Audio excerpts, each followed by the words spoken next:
Welcome, welcome. It's the Manson Brothers Show. I am the one and only Stone Manson, the ultimate Hellraiser. I'm here with the immovable force, my brother, Carlos, aka Skull Manson. That's me.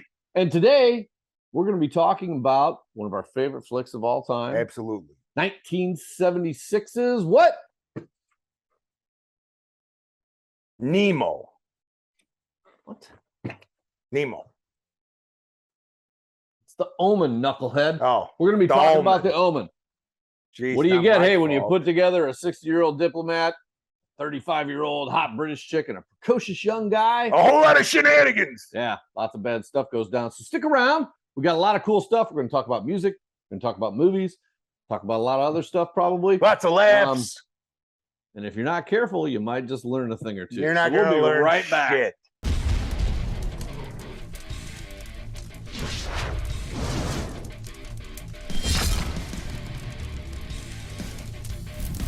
Hey, we're back with the Manson Brothers Show. Once again, I'm 3/4 of the world's greatest tag team of all time. Stone Manson. This is my brother, Carlos. Say hello, Carlos. Hello, Carlos. Thank you very much. Today, look, hey, we're talking about one of our favorite flicks ever. It's The Omen. And, let's just start off by saying, How hotly Remick is. well, there's that. I think the ladies would like Gregory Peck a lot too. He was kind of Swaven deboner. He is extremely distinguished, I would say. Mhm. Not necessarily deboner. And but the other thing, he could have been her grandfather. Well, yes. In keeping with the path of most modern films, even though this is not modern, you had the distinguished older gentleman and the Young, very attractive girl. young, Yeah. hot. Like young he lady. was like he outkicked his coverage because she was like at the time like in her mid to late 30s and he was like pushing 60. He was almost 60. Yeah, but again, But actually, he good-looking looked pretty dude. good for 60. He was in decent shape. That voice, He had that accent. Damien, come here. Come here. So let's kind of start off by talking about the circumstances that surrounded the film. Yeah. We begin with parents who are, The love story. well, they're having a child, and it starts off in kind of a, I don't know, what would you call it? I'd say roundabout way. There's a mix-up, if you will, and the delivery. It's not really a mix-up. It's like a double reverse work. This priest pulls on him. Double reverse work. Hey, that's going to bring us to our wrestling jargon term of the day. Double reverse work.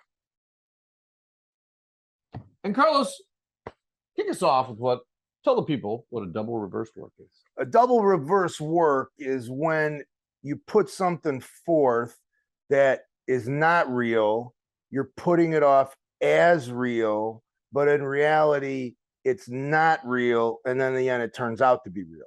Does that make it real enough for you? That's right. Probably the worst explanation I've ever heard in my entire life. Why don't you give us an example in the wrestling world from back in the day of a double reverse work? Okay, so a double reverse work would be like two guys are involved in a feud and you think it's a typical wrestling work, and then off camera they show you something that looks real, like they're fighting in the parking lot to make you think, holy shit, this is a shoot. But in reality, it's still a work. An excellent example might be, for those of you out there, the Stone Cold Brian Pillman thing. I was actually going to go with the Montreal Screw Job, which is probably the most famous double reverse work. So you think that was a work? I think it was a work. I think anything in wrestling is a work. I think the whole thing was worked between Vince and Brett. That's what I think. But if people are familiar with the Screw Job, it was a situation where they acted as though Bret Hart got screwed in the finish. The thing that happened didn't really happen. Played it off for years. Yeah, but I think that was a work. So that's our example for the day. Double reverse work. That, by the way, that's a super high-end piece of jargon to kind of kick things off. So it's all going to go downhill from there. You know who taught me that double reverse work? Kurt Hennig taught me it. It was a double reverse work. I asked him a question. Of all time. I asked him a question one time. He's like, "That was kind of a double reverse work," and I was like, Mr. Perfect. Yeah, can you expository that to me? Because I didn't get it, but I got it now. Let's get back to the Omen, shall we? Yep. So I think one of the great parts about the Omen is the thing kind of starts off as this, love story between, again, Gregory Peck and Lee Remick. And they like show you this photo montage at the beginning. That's a montage. Well, they did one of them too. And then they show those pictures of them, and they're like in love, and they're going to picnics, and they're going to picnics. Yeah, they're walking like a picnic basket. They're walking in the park by the hand, and all that shit you do. Remember when they're in the rowboat? Yeah, they're out in the boat. Yeah, they're out in a boat, Yep. rowing along. He's Yep. trying to get down her shorts or whatever. All that stuff you do when you're in love, and then the birthday party. Hey, that's the Tom Atkins. Oh, sorry, I didn't when mean to- we're yeah. talking about Tom Atkins. All right, Sorry, fair folks. enough. When you hear the bell, we're talking about who? Tom Atkins, What movie is he not in? The Omen, Thank you very much. So anyway, we go from the love story, right? and then there's this birthday party. All Right. the dignitaries, Whimsical. and luminaries, and That was a pretty cool, but we didn't have birthday parties like that when I was. a kid. our father was not a dignitary, so No. unless you're talking Well, about at the tavern. he did thought look he a lot was. like Gregory Peck, though. Yeah, but he It thought was he, like a combination between Gregory Peck and George Hamilton. yeah, so, he thought he was. with a deeper tan, if you can envision that. Well, But we did not have parties like that because, again, because our parents were No. cheap. yeah, and No, all we had was a pinata and some, tamales mom made, and well, our parties also consisted of lots of ashtrays and some Schlitz going around everywhere. yeah, I remember having to blow out the candles at my 5th birthday party while somebody was smoking a cigarette right next to me. yeah. So, And a mom would yell at dad in her stupid mom language that nobody yes. speaks. But at Damien's birthday party, there were It was whimsical again until it presumably wasn't whimsical. lots of dignitaries, lots of luminaries, Yep. and Lots of then hot chicks. and Damien had a very attractive nanny. She did. He did. Yes, he did. Sadly, She was. Sadly, this would be the nanny's. The dog told her to do it. By the way, for those of you who haven't seen The Omen, you Spoilers. probably shouldn't be watching the show anyway. Because we're gonna spoil it for you. Yeah, and there's a lot of spoiler alerts going on. So, she. Ah! Oh, I was just thinking about what happens next, but go ahead. I'm gonna check my AFib. She leaps to her demise via Hanging. The dog's like looking at her. He's looking at her. He's looking at her. Yeah. And she's like, and she keeps uttering what term? it's It's all for you, Damien. Yeah, it's all all for for you. you. So this is really the first time. I mean, we get a few instances of Damien. If I was being- Damien, I would be like, what the fuck? She was hot. Like, I'm sure in his mind he's probably thinking, he's like 4, dude. He you doesn't know, know she anything gets about enough. optics. She gets enough of that rum candy in her. Don't listen to him. This is the first time we really realize that potentially Damien is Not the right. son of Lucifer or whatever term you want to use.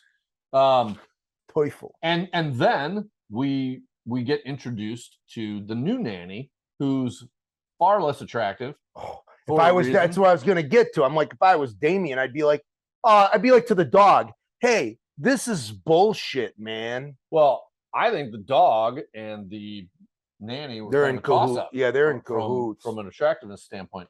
I would But have taken again, the dog. this is the first time we see the nanny from the agency. Yeah, no, you know what? Tell them what was weird about that nanny. Besides that she was like evil looking to begin with. Common sense would tell one that if you were a diplomat, right? You work for the government. Lots of security, You're maybe. stationed in England. You've got a Marine with you 24/7, Right, except on your personal time. right. Which you'll And see through the film. so if you like when you go to like hire a doctor or Mhm. a lawyer, Yep. you check that person out, right? Well, You yeah. look at their resume and you their bona fide, Resume. that one too, your bona fides and their curriculum vitae. Just stop right there. But you check them out, right? But she just waltzes up and goes, they're like, oh, excuse me, who are you? And she says, Oh, I'm from the agency. oh, you're from the Well, agency. then come on in. Come on in. The Come on in. agency, you And oh, by the say. way, can you go spend like a half hour straight with the kid just by yourself? Well, We she don't need to says, be around. she goes, I'm going to go spend some time with Damien. And the mom goes, oh, good, I'll go with you. She goes, no, I think it's better if I do it by myself. Now, mind you, she's been in the picture 30 seconds. Yes. Oh, go right ahead. Just spend some quality alone time in a closed room with our 5-year-old kid since you're from the agency. Yes. Oh, yes. you're from the agency. Well, that's fine. Like if I showed up at your house and be like, oh, can I come in? I'm from the company. Oh, the company. Come right on. For those of you wannabe spies out there, if you're looking to infiltrate any different organization, just say you're from the agency. Just say you're from the agency and it's all good. Or if you're in our neighborhood, you're like, Mario sent me. Hey! Oh, Mario. Which Mario? Mario from down the street. Oh, okay. Well, so Carlos, we've got the nanny for nanny replacement, right? We've got old hot nanny who's out because she threw herself off a building and hung herself. Lament. And now we've got new nanny, which brings us to this week's viewer email, which comes to us from Freddie Joe from Casper, Wyoming. Love Casper. Oh, he was the friendliest ghost I ever seen. Has there been any other friendly ghosts? But the children all loved him so. Were there any other friendly ghosts? He always says hello, and he means it most sincerely. Stop singing. Okay. No, there weren't. Freddie Joe. And Freddie Joe asks, hey guys, love your show. Thanks, Freddie Joe. Who were the best replacement lead singer? Great segue, by the way. Replacement nannies. Who are the best replacement lead singers in the history of rock and roll? Wow. Brian Johnson. DC? Yeah. He was pretty good replacement. So, but if you were going to pick Bon Scott versus Brian Johnson. Oh, Bon Scott. I think a lot of people might argue with that. Brian Johnson was great. Can't argue with that one. I love Bon Scott. He had that irreplaceable voice. How about the guy that? How about the greatest replacement of all time, Gary Sharon? For Van Halen? Yeah. Well, so I would argue that Sammy Hagar would be considered a very good replacement, although I hated. I did too. But he was, if they had to replace David love Lee Sammy Roth, Hagar. Yeah. But not with Van Halen. Van Halen was Sammy Hagar. Yeah. But you got to put him in the conversation.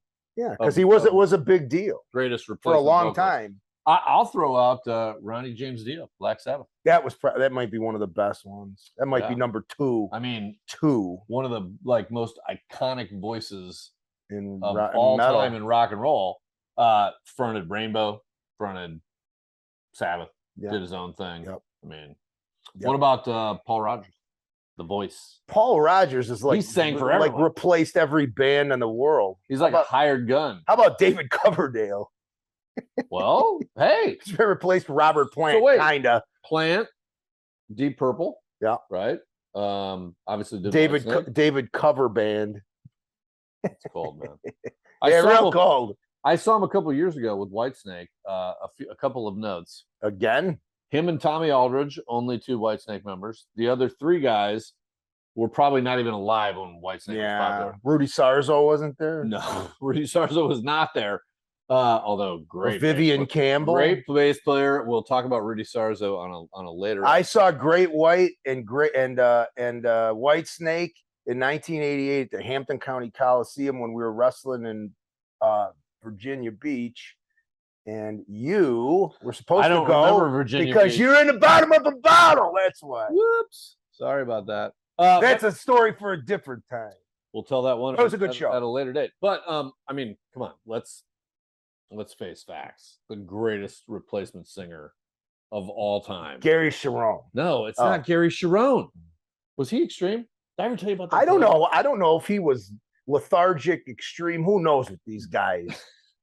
I ever tell you about that time I sang More Than Words to that girl on the way home? Many times. Anyway, it's a great story, but not for the kids.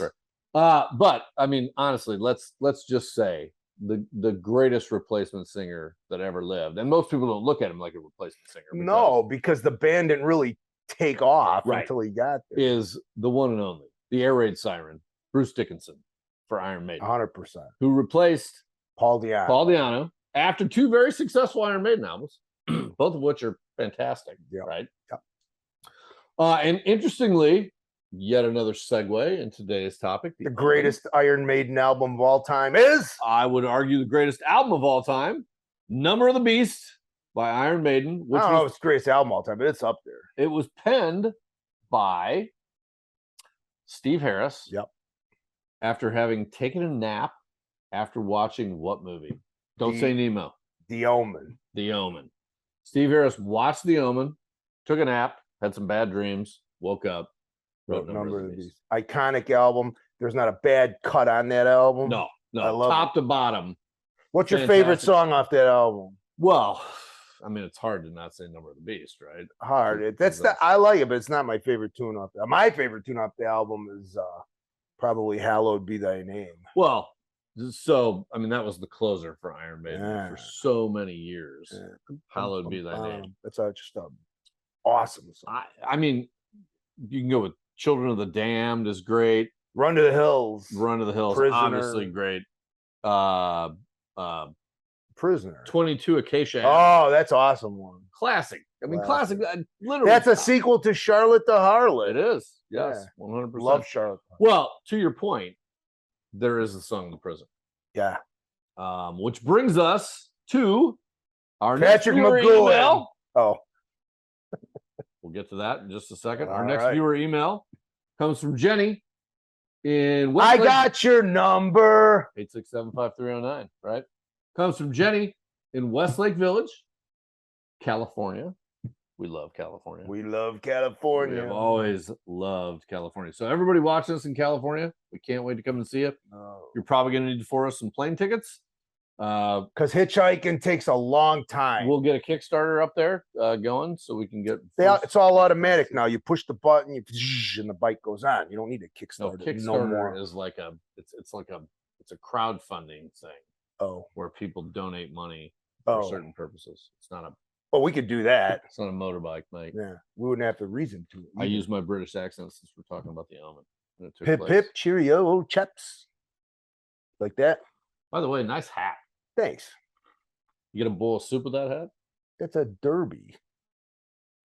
It's a derby. Yeah. You sure? Yeah. That hat's a derby. That's a derby. Bowler hat. Looks like a bowler. Yeah.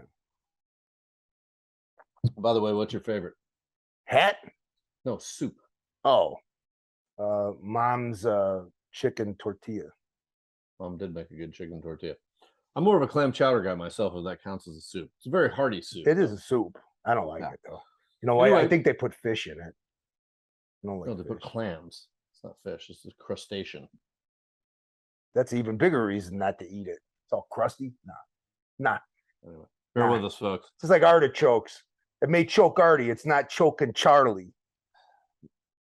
Let's get to Jenny's email. Jenny writes, guys, thanks for recognizing Iron Maiden from the Omen. What is your favorite underrated Iron Maiden song?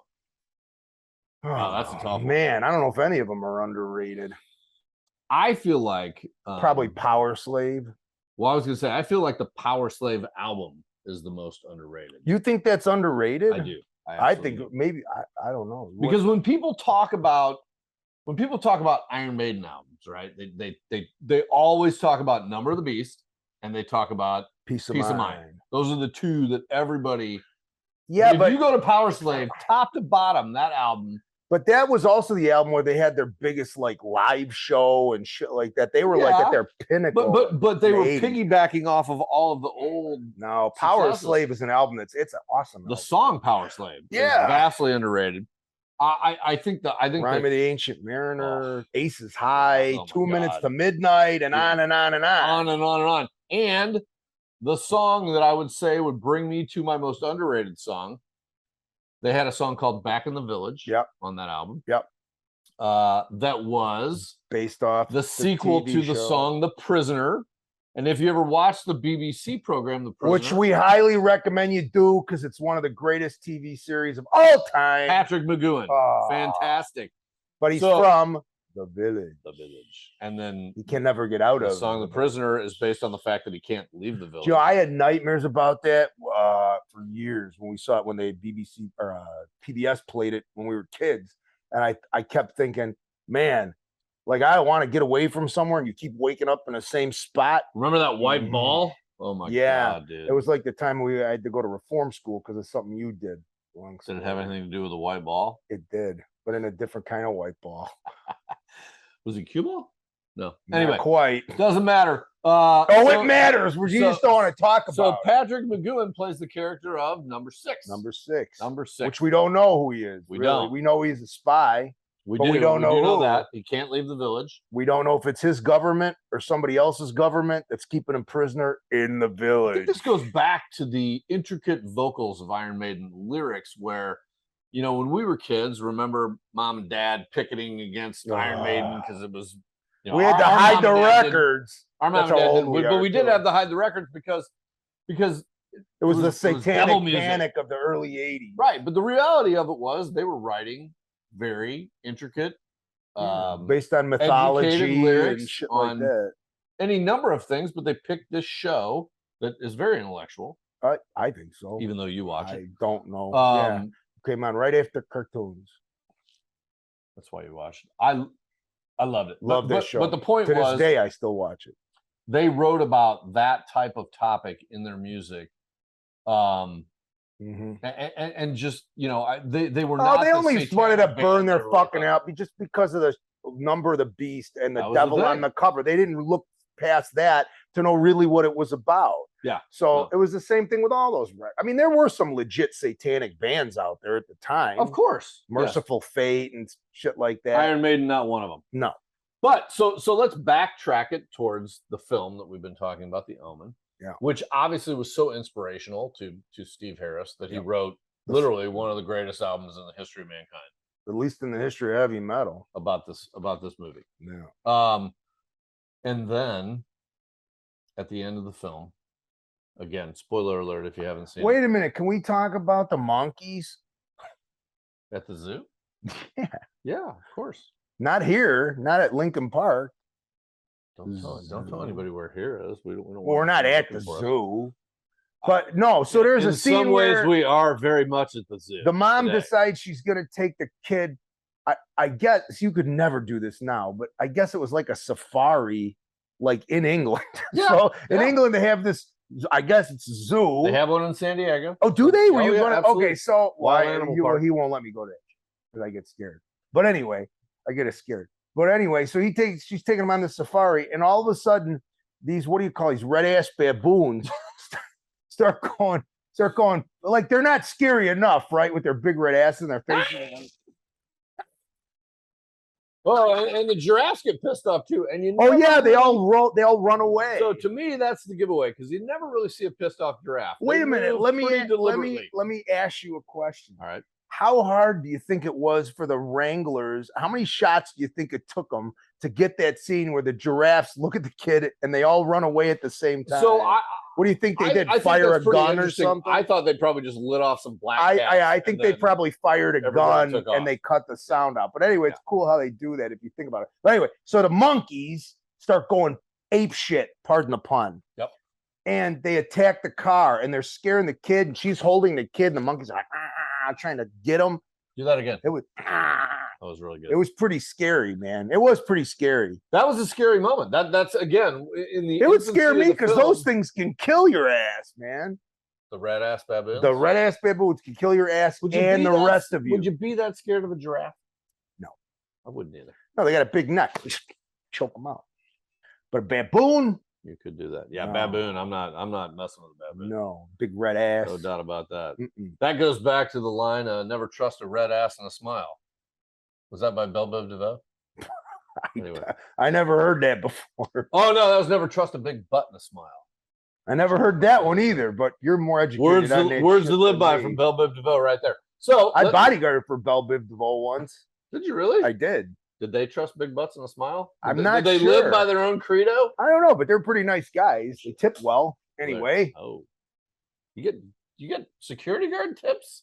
I did. Bodyguard tips? I did. Thanks for sharing the wealth. It was lean time. Oh, please. Jabroni. You had your own shit going on. Well, your fucking card games. Never mind. So let's close out the Omen because it's time to take it home, as we say in the business. Yep. We'll save that one for another day. We already did the wrestling jargon term of the week. Yeah, I wanted to point out one more thing about the Omen. Okay. So here's what I don't get. I mean, I get it, but I don't know why they did it. So Gregory Peck at the beginning of the movie, when we're talking about the double reverse work, the priest, so his son supposedly dies in childbirth, which he never sees. No. The priest tells him, no, you can't see the kid.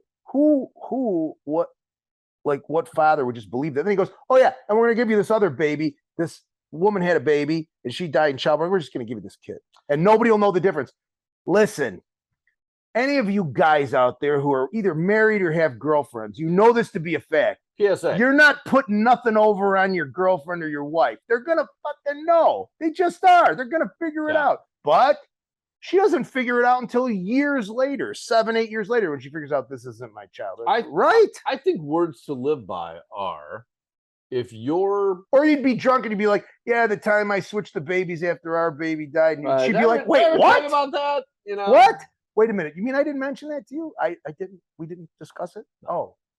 Yeah, so that's my dispersation we just on talked that. about never trust a big butt and a smile. I think the next thing would be never trust a priest who shows up with a baby in hand after you've had a stillborn child. Yeah, with a baby in hand who says, "Hey, why don't you convince your wife? I got a good idea. Your baby. How about that? Yeah, that's a really bad idea.